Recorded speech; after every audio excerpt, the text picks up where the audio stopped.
From Hollywood, it's time now for... Johnny Dollar. Providence, Rhode Island calling. Mr. Dollar? Yes. One moment, please. Go ahead. Hello? Hello, Mr. Dollar? Yes? This is Dick Porter. I'd like to hire you. Porter? Dick Porter. I'm an insurance broker here. Bert Masterson at United Adjustment Bureau suggested I contact you. Oh, what's the trouble, Mr. Porter? Darned if I know exactly. I just have a client who's taking out all the insurance he can get. I may be wrong, but it looks to me like he's getting ready to die. Oh. Can you help me out? I can try, Mr. Porter.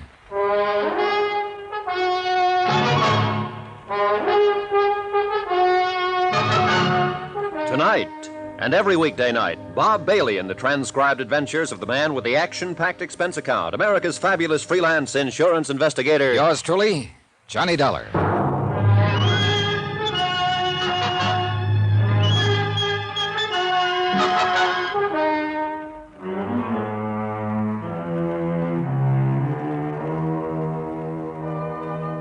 Expense account submitted by Special Investigator Johnny Dollar. To Richard Porter, 480 Webster Boulevard, Providence, Rhode Island. The following is an accounting of expenditures during my investigation of the Shepard matter. Expense account item 1, $15. Airfare and incidentals, Hartford to Providence. I arrived at 2:30 in the afternoon and was in my hotel room by 3:15. At 5 o'clock, I was having a quiet drink with Porter, who turned out to be a 24-year man in the insurance brokerage business and seemed to know what he was about. I've never had anything like this happen to me, and I didn't quite know what to do about it. I'm glad I can get some expert advice from you. Well, I don't know how expert the advice will be, but I'll do what I can for you, Mr. Porter. Want another one of these? No, I'm fine for now, thank you. I'll try to explain this matter as far as I know. 2 days ago, Dr. Shepard called me up and inquired about rates on straight life insurance. Mm-hmm. He's carried about $20,000 worth of policies, 10 years or better. I have the figures in my office. Mm-hmm. I gave him the prices for coverage, and he said he'd take $80,000, which would bring him up to an even $100,000. Now, Shepard's a single man. The beneficiary on his other policies is his mother, Claire Shepard. She lives over in Pawtucket. He's only dependent. He wants to name her beneficiary again. I see. Now, where do matters stand with Dr. Shepard right now? I told him it'd take a few days to draw the policies up. He sent me a check for the first payment and told me to do what had to be done. I don't want to act on his application until I know it's okay. Yeah, sure. Well, what can you tell me about Dr. Shepard? Very little. He seems to have a good practice here in town and does his share of charity work and so on.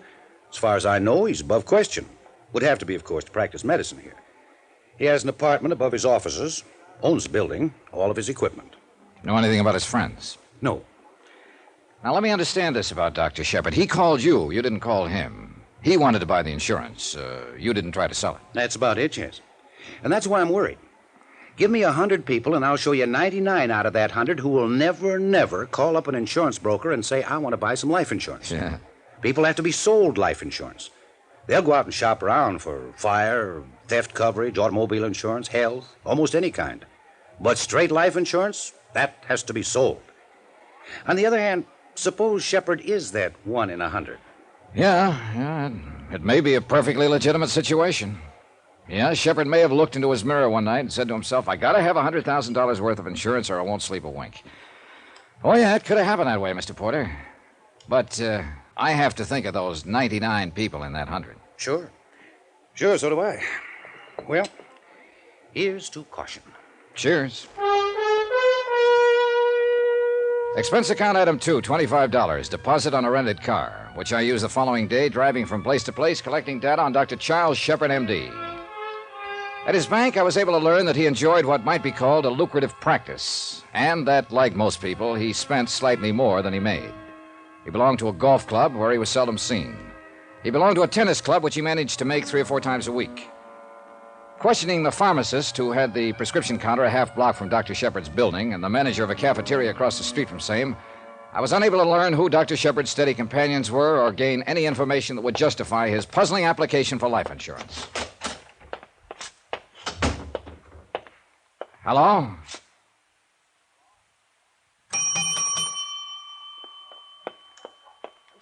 Good morning. Oh, good morning. I'd like to see Dr. Shepard, please. Do you have an appointment? No, I don't. Well, may I have your name, please? Johnny Dollar. Dollar. Are you a regular patient of Dr. Shepard's, Mr. Dollar? No, I'm not.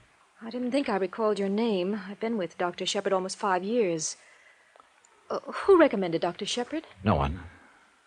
Well, Mr. Dollar, I'm afraid Doctor's out now and won't be back until late this afternoon. Well, now, that's funny. I was standing out in front of here 3 minutes ago, and I thought I saw Dr. Shepard walk in. Please, Mr. Dollar, he is not in to anyone. What's your name? Why, I'm Miss Streeter. Miss Streeter. Well, yes, but I'd don't like see... to see Dr. Shepard, Miss Streeter. Here. Oh. Insurance investigator? Yes.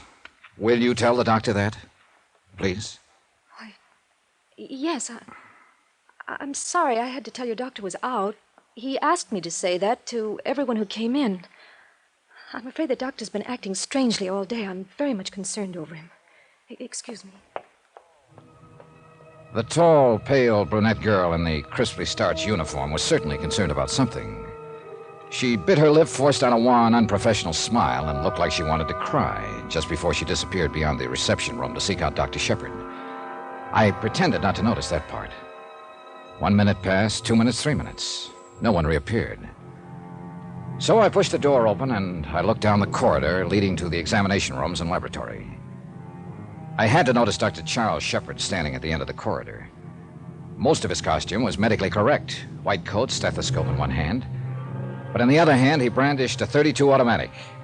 And the safety was off. Stay where you are, mister, and get your hands up. What pocket do you keep your credentials in? Left inside. I'll get them. Insurance investigator. For whom? At the moment, for Mr. Porter. Dick? Yeah. Here, I'm sorry, Mr. Dollar. I guess I'm very nervous these days. Oh. Mr. Dollar, I'd like to get your address and phone number before you... That's all right, Corinne. Don't you think this might be a good time to go out and get a bite? Well, it's a little early, Doctor. I have some lab tests. Go ahead, Corinne, like a good girl, and lock up, huh? Yes. Goodbye, Mr. Dollar. Yeah, goodbye. Very fine girl, Corinne. She's been with me 5 years, she told me. Oh. I don't know how I'm going to explain meeting you in the hallway with this in my hand. Yes. Well, before you try, suppose you snap the safety on. Oh, yes. I look somewhat foolish, I guess. You want to come in my office? Sure. You say Mr. Porter sent you... Mr. Porter told me you made an application for $80,000 worth of life insurance. We look into things like that, Doctor. Investigate me because I want to buy life insurance? Yeah. You're a single man with few responsibilities. Well, I don't know whether to be irritated or not. Am I going to get my insurance? I wouldn't be irritated, Doctor. Put yourself in the insurance company's position. They're just not used to this kind of application. Oh, you may get it, I don't know. But obviously you're in some kind of trouble, gun and all. Well, the whole thing is a ridiculous mess. Mr. Dollar, my life has been threatened by a man who has definite homicidal tendencies. I suppose I've been acting very strangely lately. I don't know whether to leave town or give up my practice. All you have to do is pick up that telephone and call the police and tell them about it. A threat in your life comes under police business, Doctor. I know that, and I would go to the police, only, well, it's a very delicate matter. I have a patient's welfare to think of. You can't very well treat any patient if you're dead. I suppose you sit down and tell me all about it. All right. Several months ago, I treated a woman named Forbes. A thorough examination and consultation disclosed that her poor physical condition was not based on any organic disorder, but rather upon her own emotional instability. Not an uncommon diagnosis this hectic day and age. You've heard of things like this, Mr. Dollar? Oh, I've heard of semantics and neurotics and psychotics, but I'm not a doctor. Well, let me tell you, the psychotherapeutic side of medicine is by far the most challenging, and one in which I've had considerable experience. Consequently, I undertook to treat Mrs. Forbes, hoping to effect a cure. Are you a psychiatrist, Doctor? No, I am not. Don't misunderstand me, Mr. Dollar. In the process of treating Mrs. Forbes' physical ailments, I urged her to recount a variety of experiences, talked to her from day to day, probing all the while for the source of her trouble. It has been my intention from the first to place her in the hands of a competent neurologist. I suspected her trouble early in the treatment. She's married to an erratic, ruthless, ill-tempered man, Paul Forbes. Oh? I made a grave error when Mrs. Forbes pressed me last week to... Well, I could only tell her to move out and divorce him immediately. That's pretty extreme advice, Doctor. I know, but I also know the advice was right. Oh, you aren't in sympathy with me, I can see, but let me tell you that any competent psychiatrist would have advised her the same. I approached her husband on the matter a few days ago. What? I explained to him that Mrs. Forbes' health, her very life, is in jeopardy, that more is involved here than just keeping intact a union which has nothing but legality as a binding force. And Mr. Forbes doesn't care for semantics. He doesn't care for Mrs. Forbes, Mr. Dollar. He ranted and raved and accused me of trying to break up his home, and finally he attacked me. I managed to get away. Did he threaten you then? Yes, he said he'd kill me. Who else was there? What do you mean? Who heard him say these things? Why, Mrs. Forbes was there and a servant in their home. Yes, a servant. Upton's his name, I believe. You should have called the police. I should have done a lot of things differently in my lifetime, but I didn't call the police. My primary concern is for Mrs. Forbes. Further shock and guilt complex could be totally disastrous to her. So you're going to creep around here with a gun in your hand? I don't know whether I'd even know how to use it. Now, why the application for all the insurance?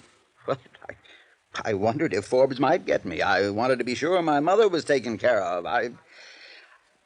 I don't know whether anyone's ever threatened your life, and you knew for certain he'd try to carry out the threat, but that is the position I am in.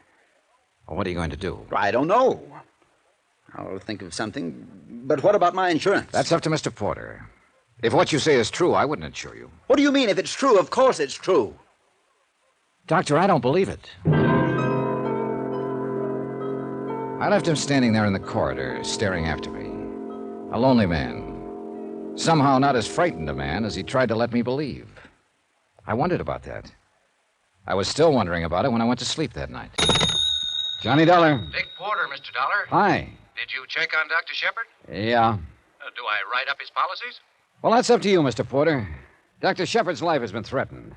What? That's according to him. And the man who threatened his life has definite homicidal tendencies, also according to Dr. Shepard. Well, well, what do you think? Porter, I think Dr. Shepard's a liar.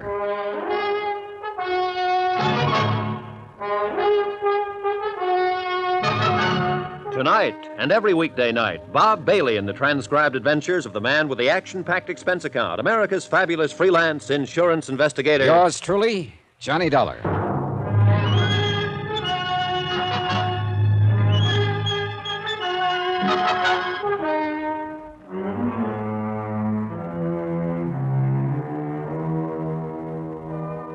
Expense account submitted by Special Investigator Johnny Dollar to Richard Porter, 480 Webster Boulevard, Providence, Rhode Island. The following is an accounting of expenditures during my investigation of the Shepard matter.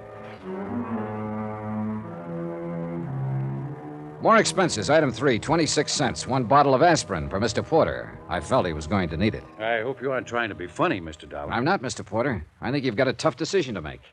I know that the commission on $80,000 worth of insurance would be high. Sit down. Oh, thanks. Mr. Porter, Dr. Shepard told me he bought, or tried to buy, all that insurance because he thought a man named Forbes was going to kill him. He bought it, he said, to make certain his mother is well provided for. He was carrying a .32 Colt. Now, he spoke of treating Forbes' as wife and of advising her that divorce would settle her health problem. Mr. Forbes didn't like that and accused Shepard of trying to wreck his home, and, well, that's about it. Now, what have we got? Well, your Dr. Shepard is either nuts or an idiot or the cleverest man alive. I don't know. I do know I believed about one half of what he told me, maybe less. Well, what reason would he have to lie? Beats me. If someone threatened your life or mine, we'd turn to the police for help. Now, Shepard won't do that. Insists that it would probably be hazardous in the case of his patient, Mrs. Forbes. Well, I don't want to write up this policy if what he says is true. But I don't want to pass up the commission if it isn't true. Can you stick around town for another day or two and find out about it? I'll do what I can, Mr. Porter. Go ahead. Have an aspirin. He had an aspirin, and I had a car ride. Once again, out to the offices of Dr. Shepard. The same things were more or less going on in the same way. His nurse, Miss Streeter, appeared as distraught as ever when she recognized me. There was a quick dabbing at the eyes, a straightening of the hair before she spoke. I Good morning, Mr. Dollar. Hello. Like to see the doctor again. He was calling Mr. Porter's office trying to locate you. I'll buzz him. Mr. Dollar, do you have anything to do with why Doctor's been carrying a gun? No. That's his business. In other words, I should mind my business. Well, I'm being honest. I've advised him what to do on the matter. What matter? He'll have to explain that to you, Miss Streeter. It doesn't make much sense to me.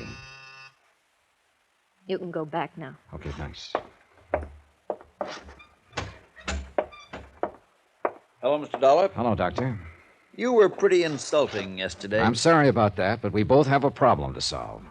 And I get paid sometimes for deliberately insulting people. You're a strange one. Do you want to change your story about all this? I wish I could change it. It's still a mess, a bad mess. I thought it all out last night, and I still must hold to my original thinking. I have to place my concern for my patient, Mrs. Forbes, before anything else. In other words, you won't call the police and tell them your life's been threatened. No, and you're very stubborn about that part. I don't think you comprehend the situation at all. Look, wait a minute. Let's understand each other, Doctor.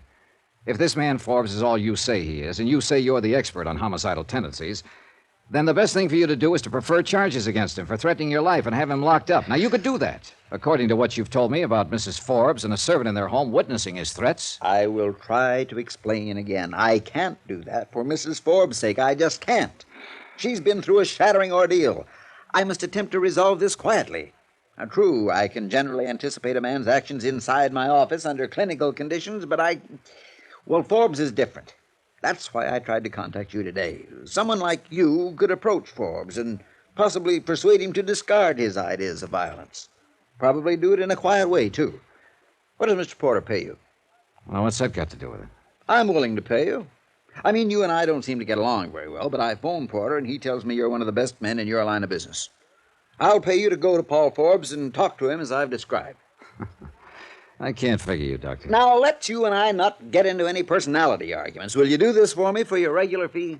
I was going to do it anyhow, for Mr. Porter and the fee he pays me. I just wanted to check you first. I'll do it, but I still think it's a matter for the police. All right, let's leave it this way. You go talk to Forbes. If you think he means to kill me, then I'll call the police and prefer charges against him, patient or no patient. How's that? That sounds a little more sensible, Doctor.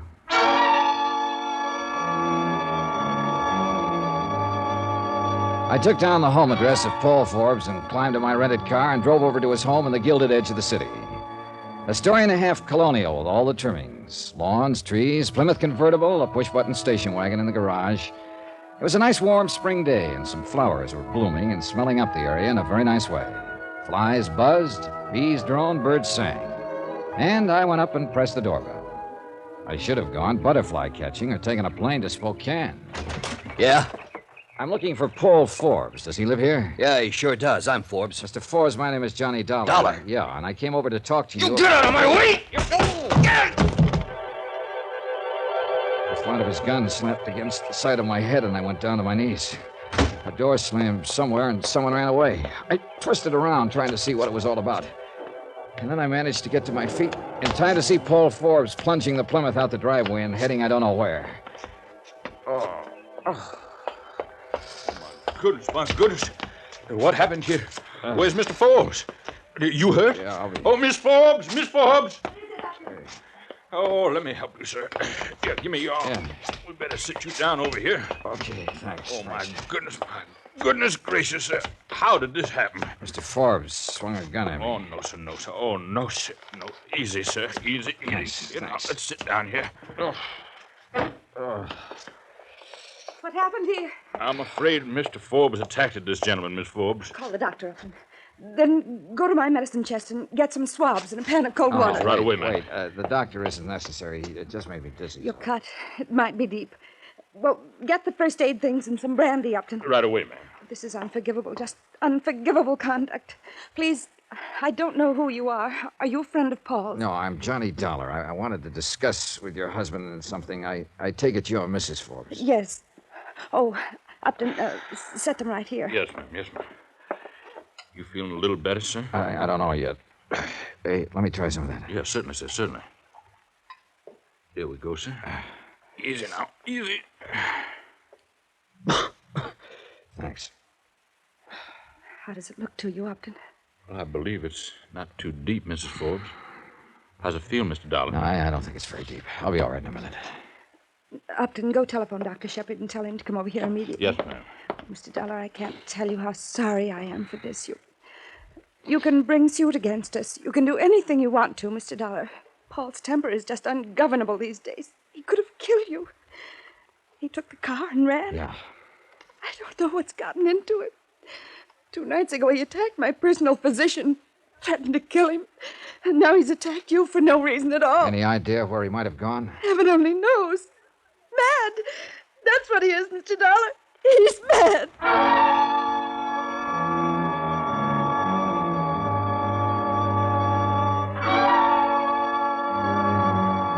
Pauline Forbes had a right to be scared from what I'd seen of her and from what I'd seen of her husband.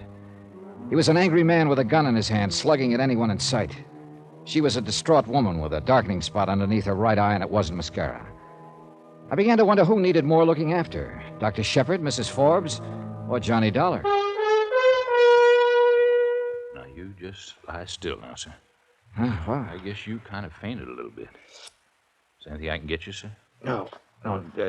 Just tell me about Mr. Forbes. I beg your pardon, sir? Look, I'm an insurance investigator. I came here today to talk to Mr. Forbes about threatening Dr. Shepard's life. Oh, well, I wouldn't want to talk out of turn, sir. You better discuss that with Miss Forbes. Now, just one question. Did Mr. Forbes threaten Dr. Shepard's life? Yes, sir. You heard him? I did, sir. He attacked Dr. Shepard here 2 nights ago. Did he also attack Mrs. Forbes? Mr. Dollar, this is an unhappy house. Things have gone all wrong here these last few months. Mr. Forbes changed. Miss Forbes, I don't know. But please don't ask me to speak up against anyone. I'm just trying to find out the best thing to do for everybody concerned. What can you do, sir? Well, I didn't think anything like this had happened. Terrible, Doctor. Terrible. This about settles it. Now, I want you to go up to your room and lie down. There's no sense in your getting any more excited. I want to see about Mr. Dollar first. Oh, good morning, Doctor. Hello, Upton.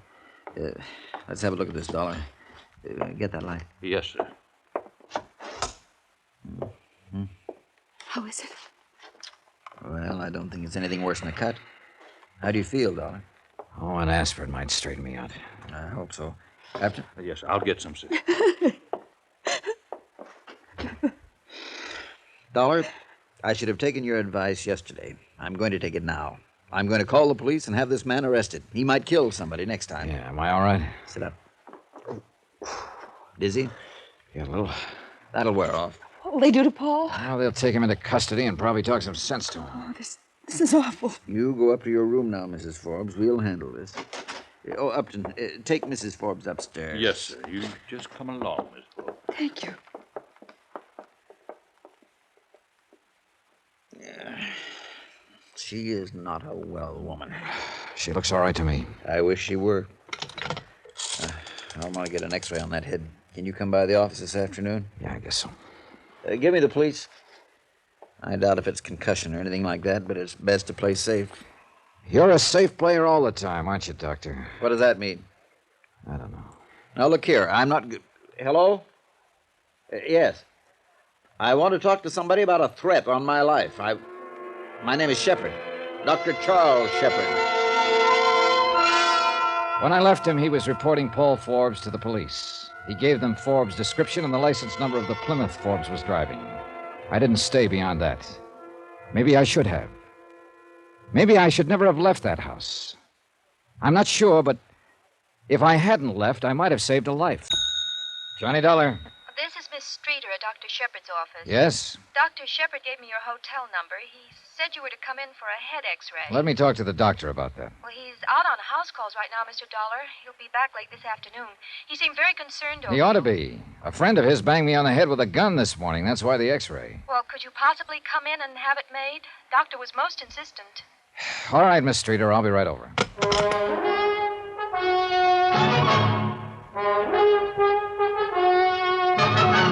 Tonight and every weekday night, Bob Bailey in the transcribed adventures of the man with the action-packed expense account, America's fabulous freelance insurance investigator. Yours truly, Johnny Dollar.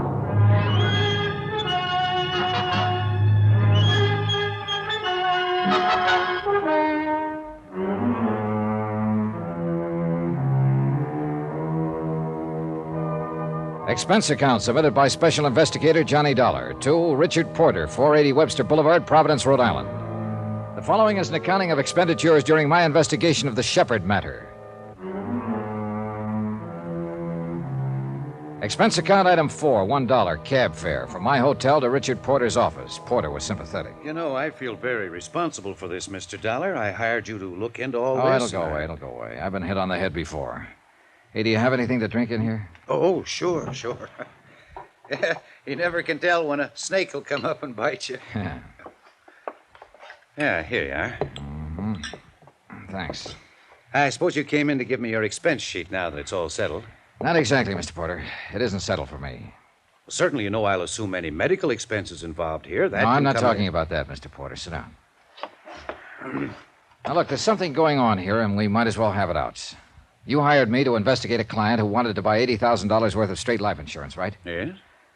Now, that client explained why he called for that insurance. Not to my satisfaction, but he explained it. He said a man named Paul Forbes had threatened his life. Threatened it because Dr. Shepherd had advised Forbes' wife to get a divorce. I know you didn't believe this, but the facts now seem to bear it out. I went over to see Forbes this morning to talk to him about his threats. I managed to get my name out, and Forbes attacked me, so I got this. Then Forbes ran out. Mrs. Forbes and a servant in the house gave me first aid. All the time they were doing it, they were apologizing for Forbes and his violence. Finally, Dr. Shepherd came in, called the police, and told them to pick up Forbes. And the police will pick him up if they haven't already, and Dr. Shepherd will prefer charges. And that won't be that, Mr. Porter. Not as far as I'm concerned. Dr. Shepherd's story is still leaky. I'm sorry, but I think it has more credence than ever in view of what's happened. You told me yourself his wife and the servant admitted Forbes had threatened Dr. Shepherd's life. Oh, I believe that part.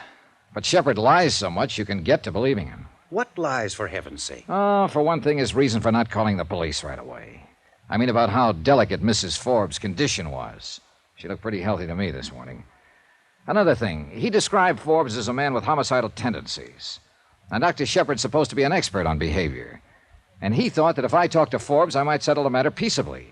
But Forbes attacked me as soon as I told him my name. I didn't get a chance to talk. Well, Dr. Shepherd has no control over... He felt pretty sure I could talk to Forbes. If you don't like that, let me go on. What reason did Forbes have to hit me? He didn't know me from a load of coal. Somebody put him up to it. Who? Now, who do you think? Shepherd, for some reason? Shepherd was the only one who knew I was going right over there. But why? I don't know. What would he gain? My business for an x-ray. Yeah, you're joking now. I suppose I am, but I got a headache. I feel off. Oh, here. How about Mrs. Forbes? Oh, here. Thanks. Oh, she seemed like a genuine enough person. Not sick the way I expected her to be. Someone slugged her recently. There was a bruise under one eye. Shepherd said her husband was an erratic, ruthless, violent man. Well, look, I'm stubborn, Mr. Porter. I still think Shepherd's been lying to me. If for no other reason than I think I know the breed. What's all this got to do with the insurance application? Well, that's another thing I don't know. Expense account item 5, $3 cab fare to Dr. Shepherd's one-story building to have my head x-rayed. Shepherd was still out, but Miss Streeter did the honors, almost in silence. Outside of sit still and hold it, nothing much was said. Well, the picture's okay, Mr. Dollar. I looked at it. I didn't see anything wrong. Of course, the doctor will call you when he's had a chance to see it. Swell. You must have got quite a blow. That's a nasty bruise you have. Oh, it's pretty good, all right. He swung his gun hard. Well, the doctor will be back about mid-afternoon. He can call you at your hotel? Yes. Well, thank you for coming in. I want to ask you a question, Miss Streeter. Yes? Are you in love with him? What? Are you in love with Dr. Shepherd? Well, that's rather my own business, isn't it? Unless, of course, in your investigation of whatever you're investigating, for some reason I'm under your scrutiny. Well, I suppose it is, and I suppose I can take that to say yes. I'd become rather angry with you, Mr. Dollar, but frankly, you seem rather ridiculous. I suppose so. He's a liar, isn't he? I mean, Shepherd. One more question. I told you on the phone a friend of Dr. Shepherd's did this to my head. Now, did you ever ask me who that friend was? Well, I'd think you'd be curious about a thing like that, Miss Streeter. I think I have a great deal of work to do, Mr. Dollar.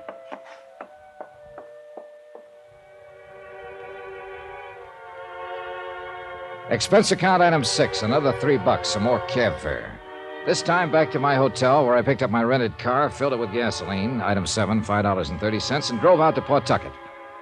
At the home of Mrs. Clara Shepherd, I explained my name and business to an elderly man who answered the door. He asked me to wait a moment, then returned and said Mrs. Shepherd would see me. She was a bright-looking, gray-haired woman in her mid-60s, elegantly groomed and obviously well cared for. We went through the politenesses, then got down to business. My son applied for $80,000 worth of life insurance and named me beneficiary. That's about it. I wonder what he's up to.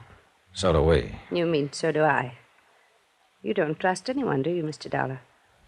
He said his life had been threatened. He told me he wanted to make certain you were well taken care of in case anything happened to him. He was lying, wasn't he?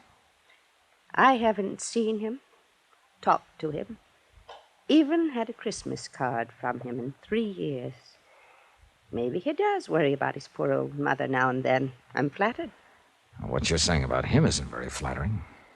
Oh, I don't think Charles ever thought much of me as a mother. Still doesn't, I'm sorry to admit. But then I don't think too much of him as a son. So there we are. Is it too early for a cocktail, Mr. Dollar? How do you explain him already having a $20,000 policy on himself and wanting to kick it up to $100,000, you the beneficiary? No explanation. That's why I suggested a cocktail. To my friends here, Charles is a successful doctor in Providence who calls me faithfully every day, sends me gifts, and is always assured that I am well and happy and occupied in my old age. I guess I like you, Mr. Dollar, perhaps because, with all your gruffness, you might be nice to your mother. No, Charles and I aren't close. Never have been. I can tell you this. I don't need his closeness, at least not in a financial way. If Charles were to die and I received $100,000, it would mean a rather difficult tax problem. If he were to die, part of me would die too. I'd like you to have just one martini with me. And then you may go, Mr. Dollar. I had the one martini with the tall, stately woman who struggled against tears.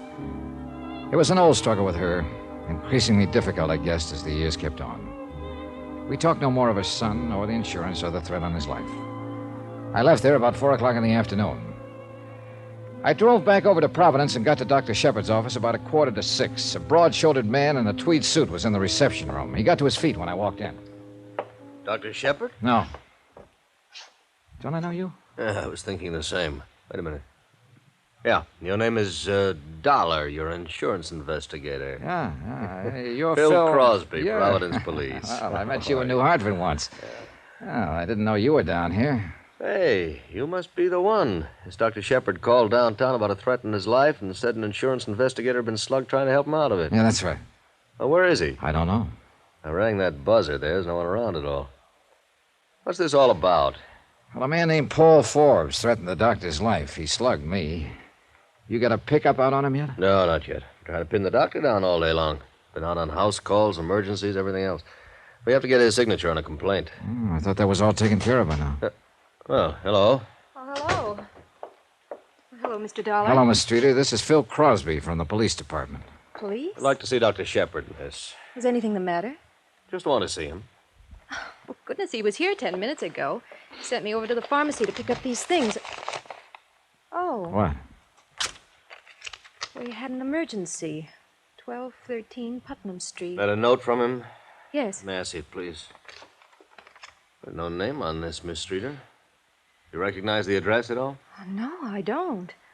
Doctor wouldn't take a random emergency unless it were very unusual. This might be unusual, Phil. This is down by the water. How bad off do you think Forbes is? Mad, had a gun, plenty rough. I rode down in the police car with Phil Crosby. I had a feeling about the acuteness of that emergency. As a matter of fact, I had a feeling about the acuteness of everything that had happened that day, from the time a half-crazed man had slugged me with a gun. The feeling was heavier than ever when we hit the neighborhood. Come on. All right. Wait. Oh, what? 1213 Putnam Street. That'd have to be that vacant lot over there. This is 1240 here. The rest belongs to the warehouse. Yeah. Phil. Huh? That car empty on the plates. Yeah. Yeah, that's Dr. Shepard's car. Motor's still warm. Must be around here somewhere looking for the address. That's a dead end there. I better call in for some help. Fog's coming in if he's wandering around here. Yeah. Phil Crosby went off to find a telephone and request help. I stood by Dr. Shepard's car, waiting and listening and smoking. Nothing happened. No one cried out. No guns went off. Then Crosby drove up in the police car. Come on, report's in.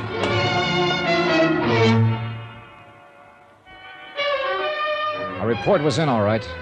We drove 2 blocks down the street where a small, curious crowd of people had already gathered in the cheerless fog. A uniformed man from the Harbor Division was standing over what appeared to be a bundle of clothes lying in a heap. We bent over it, and Phil looked up at me with a question mark. That Shepard, Johnny? Yeah, that's him. Yep. I'd say he's been dead less than half an hour. Johnny Dollar. Bill Crosby, Dollar. Were you in bed? No. Good. Put on your coat and come on downtown. Can't it wait till morning? Nope. Want me to send somebody out to pick you up? Are you talking about an arrest? I might be, Dollar. Whatever I have to do to keep you around. I'll make it under my own steam, pal. 15 minutes. Room 203, City Hall, okay? I may take 16 minutes if I feel like it. And maybe you'll need longer.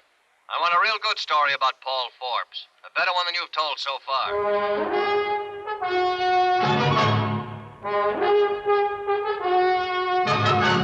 Tonight, and every weekday night, Bob Bailey in the transcribed adventures of the man with the action-packed expense account, America's fabulous freelance insurance investigator. Yours truly, Johnny Dollar.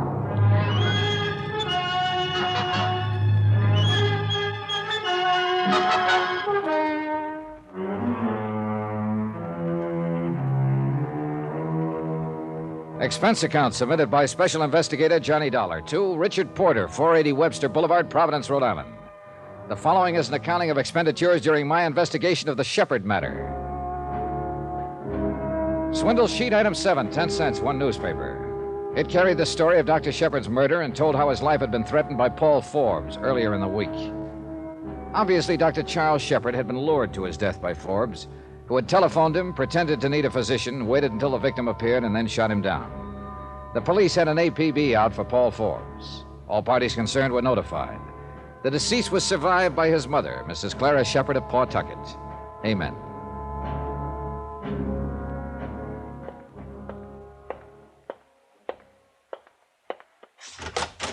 Come right in, Dollar. Sit down. There were about 6 people in Crosby's office, among them Richard Porter, who had hired me to investigate Shepard because of a suspicious insurance application, a uniformed officer from the Harbor Patrol who had discovered Shepard's body, and 2 other men from Crosby's staff. I told them how I had been hired, that I didn't believe all of Shepard's story about the threat on his life. I told them about Forbes slugging me for no apparent reason. I also mentioned the insurance matter had never been satisfactorily explained. Well, it's never going to be explained as far as I can see, Dollar. Oh, I'll find an explanation, Phil. You solve your murder, and I'll do what I have to do. We've got it solved. All we have to do is pick up Forbes. You know that. I don't know anything. You get huffy with me on the phone, and you start talking about arrest, and I don't know anything. You said that when you went to see Shepard yesterday morning, he waved a gun at you, a .32. That's right. It wasn't on his body. He knew Forbes hadn't been picked up. His life was in as much danger as ever. Why didn't he carry the gun? You know, that's a pretty good question, Phil. Yeah. What else? He allegedly went out on an emergency call tonight. No little black bag in his car. No little black bag by his body. What doctor goes out on any call without his bag? Oh, I wouldn't let that worry me so much. I'd find out if it was an emergency, or he knew who was going to meet him when he went out. I thought you might have some ideas. Have you talked to Mrs. Forbes? Of course I've talked to her. She hasn't any idea where her husband might be hiding. She's sure he killed Dr. Shepard. That servant in the house is sure. He told me about Shepard being threatened by Forbes. Shepard told you about being threatened. Forbes slugged you, slugged Mrs. Forbes. Been running around town like a madman all day. But everything you say and every way you say it comes out Shepard was lying. I did it on purpose. I wanted to worry you to death. Well, every officer in this town has Forbes' description and the license of his car. We ought to get him before the night's out. He's the boy. Good luck, Phil. He was a good policeman with a lot of doubts, and he was mad about them. And that's what it generally takes to get matters straightened out. I found Corrine Streeter at the morgue, standing beside the marble slab on which her late employer had been laid. She looked pale and wan in her stiff white uniform and blue nurse's cape. Her eyes were red with tears, but no sound escaped her. Then she looked up at me once, sighed, and started out of the place. Wait. What now? Well, I'd like to help you. Can you help him? No. No, you can't. No one can. I tried. Who did it? Well, the police say Paul Forbes shot him. It looks that way from all they can gather. Over Mrs. Forbes? Yes. Oh. They're looking for him, I suppose. Yes. Well, you're something of a policeman, Mr. Dollar. Why aren't you out helping them or something? Please, Miss Streeter, I know we've had words. I'll answer that question you asked me earlier today. What? You asked me if I loved Dr. Shepard. Yes, Mr. Dollar, I loved him. I loved him more than my whole life. When she said that, and for some reason I don't know, I had a feeling that I was hearing the first bit of unembroidered truth I'd heard in 2 days. It didn't make me feel any better, but it did clear up something that had been in the back of my mind, working its way to the front. Expense account item 8, $6.70. A steak, 3 martinis, and an order of sliced tomatoes. I finished eating at 2:30 in the morning. I really didn't want it, but I did want to sit down and do some thinking. After that, I climbed into my rented car and drove out to Dr. Shepard's office building. Expense account item 9, $5 even. Bribe for watchman. I shouldn't be doing this, you know. Might lose my job over it. But since you're from the insurance company, I guess you're all right. I sure appreciate it. Too bad about Dr. Shepard. Nice fella. Yeah, very nice. What is it you think you'll find? Police been here till almost an hour ago, poking around. Do you know if they found anything? Oh, sure. Doctor's emergency kit. Heard him say he didn't take it with him when he went out in that last emergency. Uh-huh. Well, I won't be long. Oh, I'm going to come right in and watch you. Shepard had been a thorough man, and from all evidence, he and Miss Streeter kept and operated an efficient file system in the office. However, he had kept no medical history of his prime patient, Pauline Forbes. As a matter of fact, in checking over both the patient's files and the card files, there was no evidence to indicate that Mrs. Forbes had ever been a patient of Shepard's, which seemed strange in view of the fact that he told me he treated her for 14 months or better and ended the treatment by advising her to divorce her husband. What's more, he had never mentioned that Paul Forbes had been one of his patients. But an entry dated some 2 years before disclosed the fact that Dr. Shepard had examined, treated, and discharged Paul Forbes as a patient. These 2 developments supplied me with all of the curiosity I'd need for a while. Nurse Corinne Streeter's home address was duly noted on Dr. Shepard's phone book. Oakdale House, surprisingly enough, on Oakdale Street. Special rates for nurses. Room 205.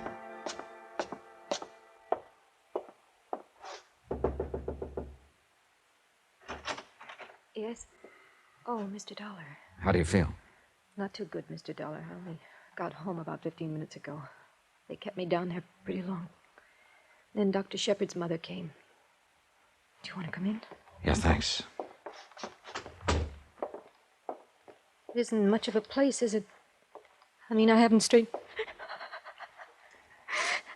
Well, things like tonight aren't easy, I know, but... Look, Miss Streeter, I wish you'd help me and tell me who Dr. Shepard was intending to marry. Mary? Oh, I had no idea. I was in the office a half an hour ago. He'd already made arrangements for a honeymoon, reservations on the Ile de France for next June. Any ideas? Please go. I can't. Look, I'm not here to hurt you. I'm here to help. I mean, was it Mrs. Forbes? What? Look, Miss Streeter, things are all wrong about your doctor's death, about what happened before it. It'll all come out sooner or later. Oh, I suppose it will. It's awful to say this, Mr. Dollar. But Mrs. Forbes was the only person doctors saw socially this last year. And she, of course, is married. How'd they meet? When her husband was Dr. Shepard's patient? Yes, that's right. They became quite friendly. Mrs. Forbes was never a patient, but Mr. Forbes was. Now, what can you tell me about Mr. Forbes? Well, he came to see Dr. Shepard a year or 2 ago, then stopped coming in. I believe he requested a copy of his medical history to be sent to another doctor in Baltimore, I think it was. Uh-huh. But Dr. Shepard kept right on seeing Mrs. Forbes. Yes. Huh? All right. Do you have any idea why I was called in by the insurance broker? At first I didn't. But I don't understand what you're trying to do. The police want Mr. Forbes. What does it all mean? It'll sicken you, Miss Streeter. Oh, tell me if you know. Tell me, please. It means the wrong man was killed tonight. I was pretty sure of what I meant when I said that. And I was also pretty sure that Phil Crosby in the police department had recognized the setup. It so happened I had a head start in the way of information. And though it was 6 o'clock in the morning by that time, I decided to use it. Mr. Dollar. Hello, Mrs. Forbes. I'd like to come in. What is it? I should have tumbled to it right away, but your husband fit the part too well. Look here. I've been through quite enough today with the police and all out looking for Paul and Dr. Shepard being killed. Stop looking pained and tired. I'm the guy that's tired. I'm the one who was going to be the star witness when the state tried Shepard for killing your husband. What? Why not get a star witness for free? Why not make a suspicious insurance move so an investigator would be called in? An investigator who'd back up a self-defense plea for your doctor and get him off on justifiable homicide. Get out of here. Get out of here. I'll call the police. And you and the doctor sail to France in June and live happily ever after? What's the matter? Wouldn't your husband give you a divorce? Go ahead. If you say it's that way, Mr. Dollar, and you know everything, then it must have been that way. Only it got fouled up. Your husband did shoot your boyfriend after all, just as he threatened to. Get out of here. You can't prove any of it. Not one word of it. Oh, you're right about that, Mrs. Forbes. I can't prove anything, not a thing. Shepard's dead, and they want your husband for it. He threatened Shepard, and they'll get him for it, and that's that. But you have something to live with for the rest of your life. Your doctor's gone. He'll never come back. Or maybe you can just have a cup of coffee and forget all about it. Get out! Get out! Leave me alone! Leave me alone!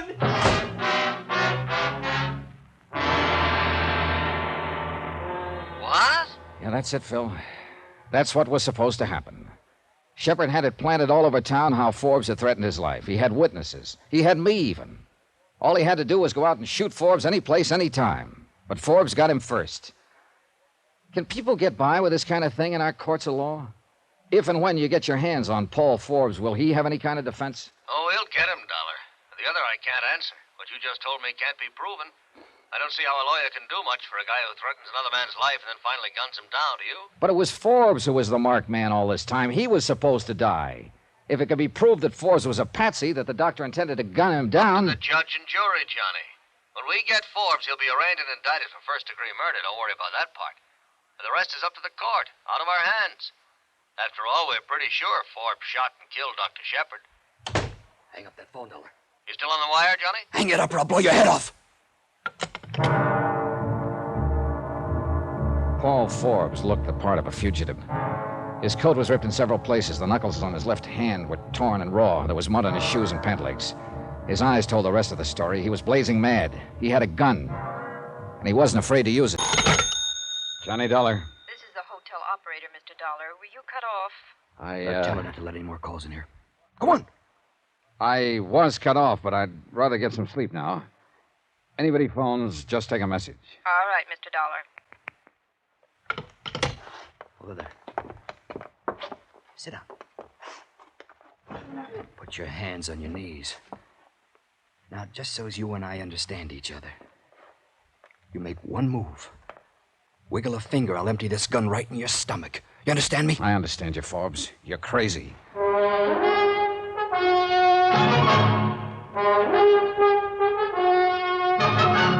Tonight, and every weekday night, Bob Bailey in the transcribed adventures of the man with the action-packed expense account, America's fabulous freelance insurance investigator. Yours truly, Johnny Dollar.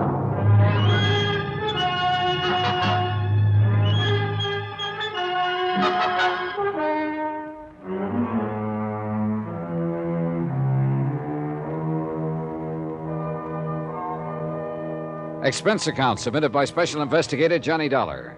To Richard Porter, 480 Webster Boulevard, Providence, Rhode Island. The following is an accounting of expenditures during my investigation of the Shepard matter. I was pretty sick of it and with it when I had Paul Forbes visit me in my hotel room about 7 o'clock in the morning. He'd used a gun in front of me once before to crack my skull. I decided I'd try to avoid that again. So I sat down and I played good. It didn't seem to please him a bit. You were out to my house about an hour ago, weren't you? Yeah, I went out to talk to your wife. Yeah, I saw you. I was across the street watching. I followed you here. Fixing up another deal, huh? I don't know what you're talking about, Forbes. I followed you here so we could have a little talk. And we're going to have it, you and I. You ought to put that gun away and let them take you, Forbes. Where do you live? In Hartford, Connecticut. I mean, where do you live in town here in Providence? I don't. I live in Hartford. Where do you practice? Practice what? Are you trying to get funny with me? I don't practice anything here in Providence. I don't live here. I'm just here for a few days. Doing what? Working on an insurance matter. Insurance matter? You're licensed to practice law in Rhode Island? Oh, you've got something all wrong, Forbes. I don't practice law. I'm not a lawyer. I'm an insurance investigator. I tried to tell you that yesterday morning when you cracked me with that gun. I was called in by Dr. Shepard. He said you threatened his life. You're lying to me. Shepard called me yesterday morning and said a lawyer named Dollar was on his way over to talk to me about giving Pauline a divorce. You're a lawyer! I'm what I say I am. If you hadn't started swinging that gun butt around, I'd have told you why I was there yesterday. You got a billfold or something? My coat pocket inside on the back of that chair there. I think I know why Shepard called you and told you I was a lawyer. I think he wanted you to attack me and make me Shut up! You and Shepard are trying to pull something to take my wife away from me. I know that much. And now you're trying to pull something to get out of this jam. You're wrong, Forbes. I don't know anything about trying to take your wife away from you. You know I didn't kill Shepard. How do I know you didn't kill him? You threatened him. Half a dozen people have attested to that. I know you had a reason to kill him. I know every time I've seen you, you had a gun in your hands and you've been swinging it at somebody, particularly me. You know who did it. You're in on it somewhere. You know who killed Shepard, and you're going to clear me. You're going to tell me, Dollar. I'm going to whip it out of you. You're going to crazy.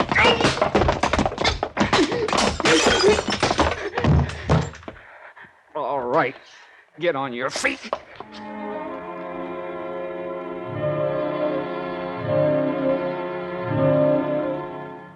He sat in the chair just the way I propped him there.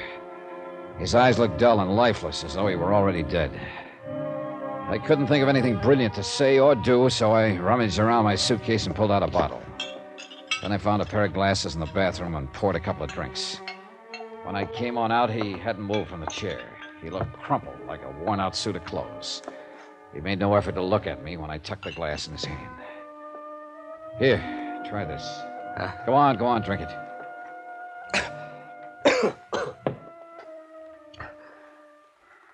Why don't you call the police? Now, you say you followed me here to have a talk and find out what's what. Now's the time to talk, pal. This thing isn't the best conversation piece in the world. Leave me alone. Call him in. You have something going for you here. This gun hasn't been fired. Do you have another one? No. No, Dollar, I didn't kill Dr. Shepard. I wanted to more than anything in the world. But I didn't kill him. Now, look, I want some facts. So let's start with last night. Where were you when Shepard was shot?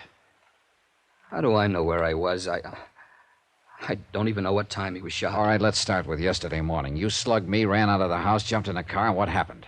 Go on, take it from there. I drove over to Dr. Shepard's office. I was going to have it out with him. He was breaking up my home. Well, go on. Did you see him? No. I parked down the street from his office, and then I saw him jump in his car, and I followed him. He came back over here. I knew my wife must have called him to take care of you. What happened then? I went over to the park and sat and tried to figure things out. You don't know what I've been through this past year. All right, go on.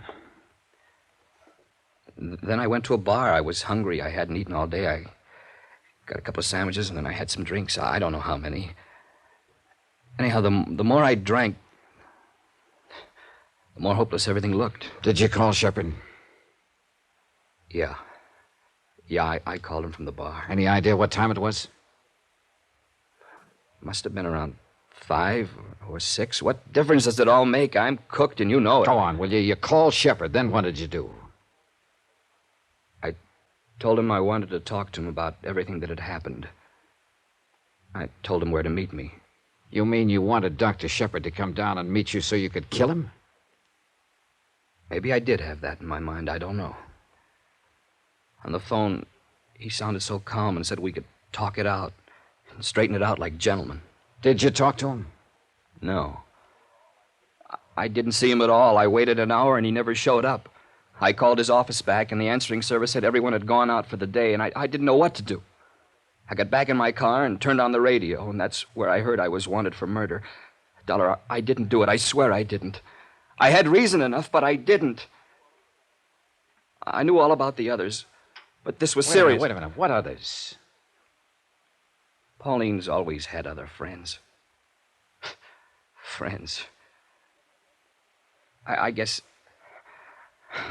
I don't know. I don't guess I love her anymore. I don't know. I don't think she ever loved me.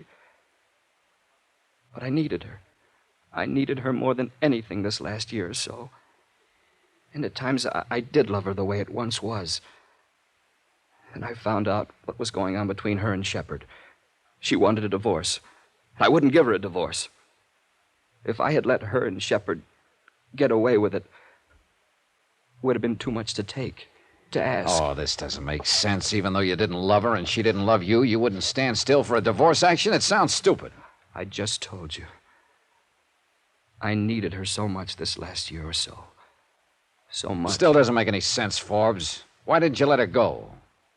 She knew she didn't have to divorce me. She knew it wouldn't be too long. What? Shepard gave me a year. Another doctor in Baltimore, 18 months. Leukemia. Don't you see? She would have been free. They could have waited until I was dead at least. Just that, until I was dead. Couldn't they? Well, couldn't they?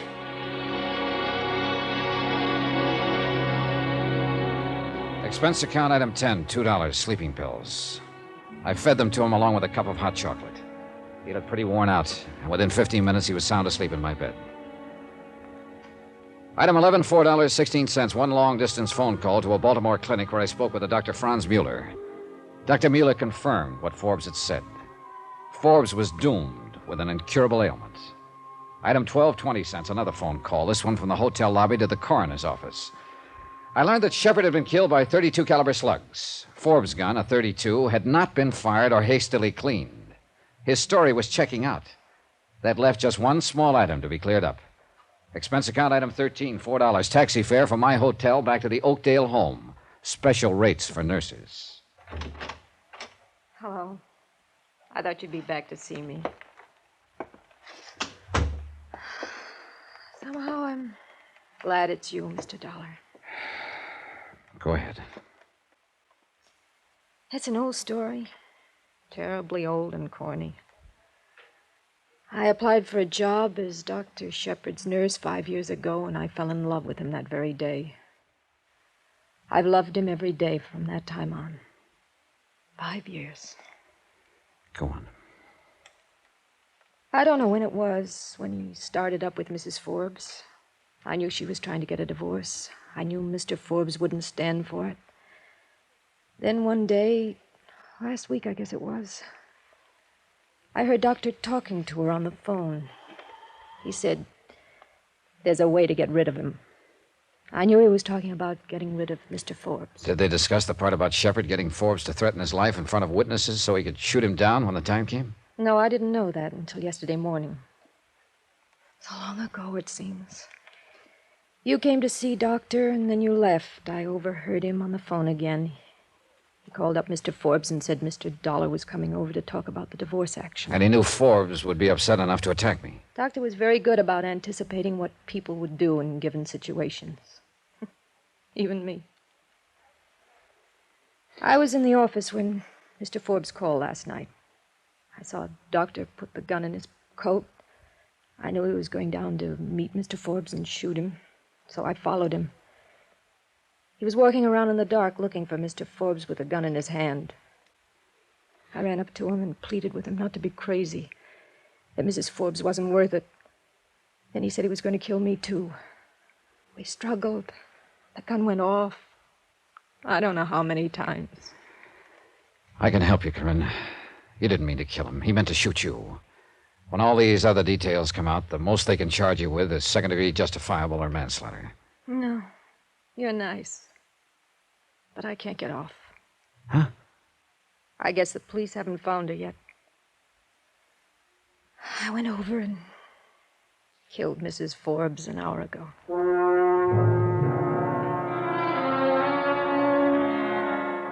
Expense account item 14, same as item 1, transportation back to Hartford. The next time you have a doubtful insurance application, Mr. Porter, settle it yourself or call someone else. Don't call me. As far as I can add up, and I'm not going to recheck the figures, expense account total is $485. Yours truly, Johnny Dollar.